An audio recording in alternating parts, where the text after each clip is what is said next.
I wanted to record this quick video of to share something with you. It's how to get your car out of park when stuck. I was at Costco a week or so back, and the lady in front of me was filled her car up, got in the car. I thought she was going to move forward. I was waiting. She didn't move forward.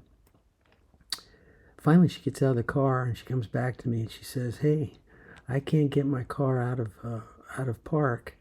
Can you come help me?" So I got out of my car. I went up to her and I said, she got in. I said, "Start your car." She started the car. I said, "Now," and she was trying to get it out of park, and it wouldn't move out of park. And so I said, "Put your foot on the brake." She put your foot on the brake, and the car came out of park. So that's the tip that I wanted to give you with this, is how to get your car out of park when stuck. Thank you.